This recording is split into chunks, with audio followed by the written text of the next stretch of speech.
Jax wipes the dust off his spacesuit and picks himself up off the hard Martian ground with a grunt. Is that all you got, spaceman? The glowing blue alien lumbers over to Jax and slides one of its putrid tentacles around his throat and tightens it. Jax begins sputtering and clawing at the suction cups that are slowly draining his life force.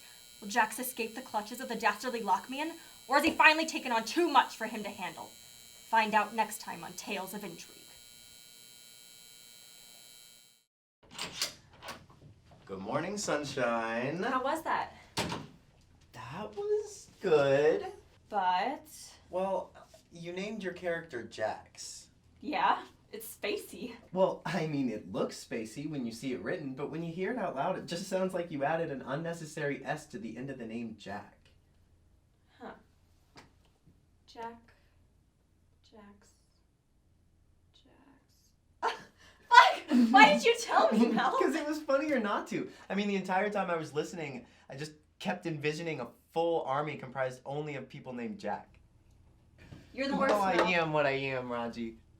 So how many people were listening? Just our hardcore fan base. So my mom and your partner? Exactamundo. That's it, I'm pulling the plug. What? No, why? How about because we have no money and no listeners? That's nothing. I'm serious, Mel, we can't keep doing this. Okay, look, don't worry about it, okay? I have a plan.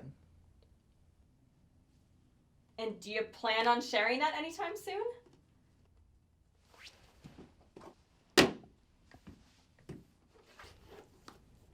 War of the Worlds? I think you mean the greatest radio play of all time? Plus Halloween's coming up. I figured we could, do a tribute to the original broadcast. Is it even relevant Well, anymore? I mean, we could update it. Use the names of places around here, make the aliens sound cooler. You realize this created mass panic, right? Well, yeah, okay, but that was in the 30s. People are smarter now. It'll just seem immersive. I don't know, man. Come on, Raj, if we're gonna go out, let's at least go out with a bang. Okay, if I were to agree to this, how would we do it? Well...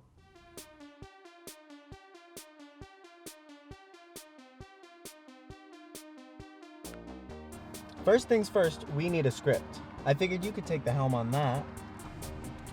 So you're sticking me with all the work then? Thanks. Well, I figured a literary genius such as yourself would jump at such an opportunity.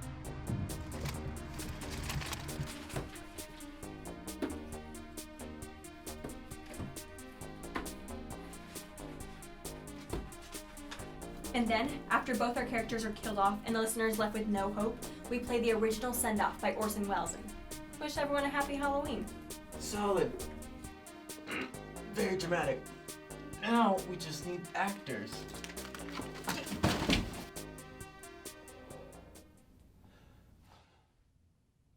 These creatures! Oh! They're terrible! Oh, they're scary! So the way I see it, you'll be the straight and narrow announcer, and I'll be the zany on-the-scene reporter. And Big then, surprise! You gave yourself the biggest role! and then we'll probably need about 4-ish more people that we can record impersonating various government officials. Citizens of the nation, do not be alarmed. I have full faith that we will prevail. Army men. Or women.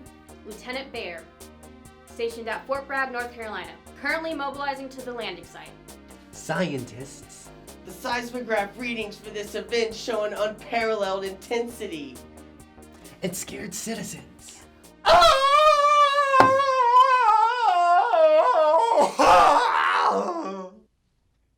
You're hired. Yeah! Don't you just love it when a plan comes together? Yeah, but we still don't know that anyone's gonna listen to it. Leanne Raj Leanne. It's nice to finally meet you. Leanne runs a local zine and promised to write some short stories on some UFOs spotted in the area and direct people to our show for more information. Isn't that dishonest? Well, the zine mixes real science news with sci-fi short stories, so at the very least it's just misleading. I was hesitant at first, but Mel's right. Our fans would totally love this sort of thing. Plus, since they're like the best partner ever, they've offered to help us out on show night, if we need it. Really? That's great. While you're working with them, you're gonna need all the help you can get. No, haha. Okay, Mr. Worrywart, what else do we need? I think that's it. Yeah.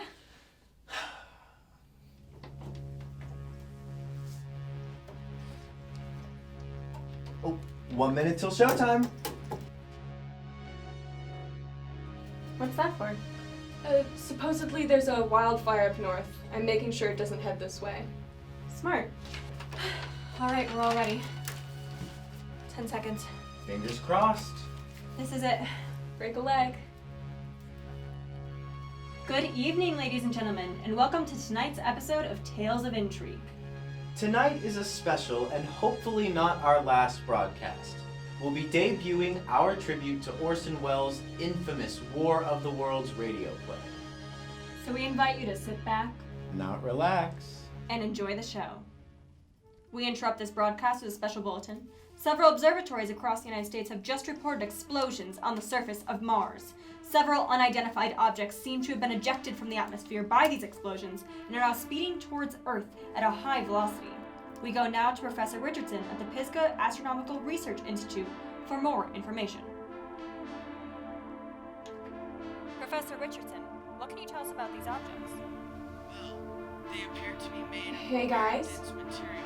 and What is it, babe? travel at very Where high did we move the speeds. crash site So to? fast, in fact, Some tiny town outside of Fayetteville any called minute now. The Hope objects Mills? have been gaining speed Yeah. since they entered Why? space. The leading wildfire us to just believe reached that there. they either must be made Really? up of a Really? highly volatile material, We or gotta they change are it. indeed We can't powered change by it. It's some in all the sort of recordings. engine. We gotta If it stop is the the broadcast. Do it another then night. are these We don't projectiles have another night. manned or unmanned? Rest assured, as these Look, objects barely are anybody's closer to listening. Earth, we should be able to tell. It'll be If they fine. behave in Let's any just manner finish this. contrary I to don't mean to interrupt, Dr. Richardson, but we've just got word that the objects have just touched down. We go live to our reporter on the scene, Mary Sharp. This is Perry Sharp reporting to you live from Hope Mills, North Carolina. The objects have just crashed down. They're around 30 feet tall and completely smooth and chromed.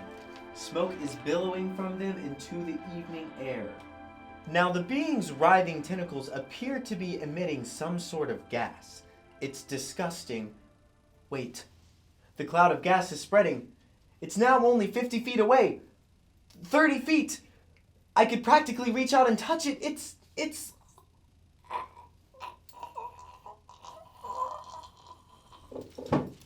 I apologize, ladies and gentlemen, but it appears that our signal with Hope Mills has been interrupted. Hold on. I'm getting word that the governor is issuing a statement. We now go live to Raleigh, North Carolina. Citizens of this great state, I greatly urge you. Hey, not Raj, you're not gonna believe this. We're on TV! What are they saying?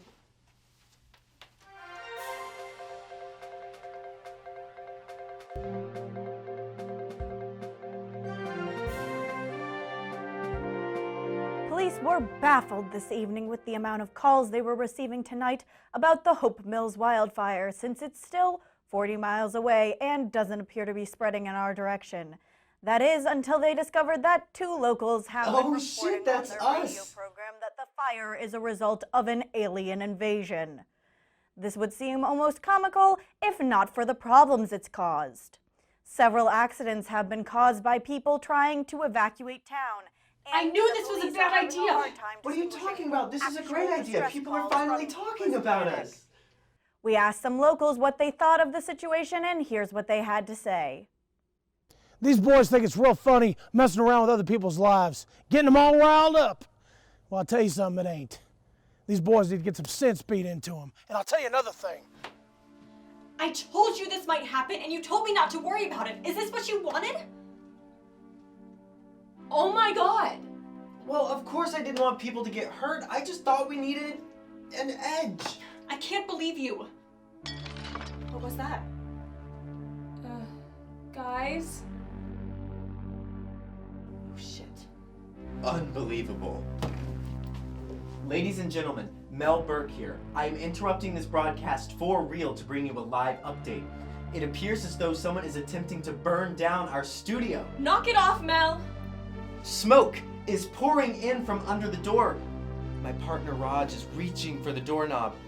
Ah!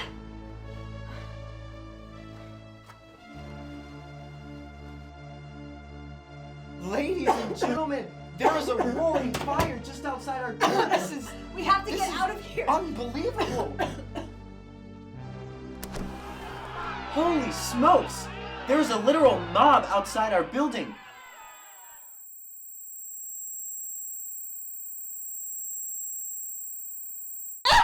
One of the members appears to have just assaulted my co-host. You're bleeding. Raj is digging through boxes in our room right now, looking desperately for something, but I don't know what. It's a ladder. He's gonna try to escape out the window and... Stop! Just stop! But Raj! It's over! Let it go!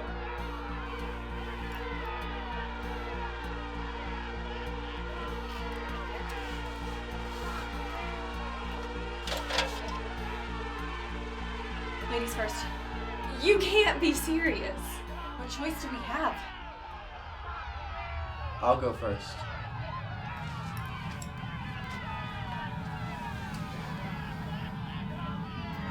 It's gonna be okay.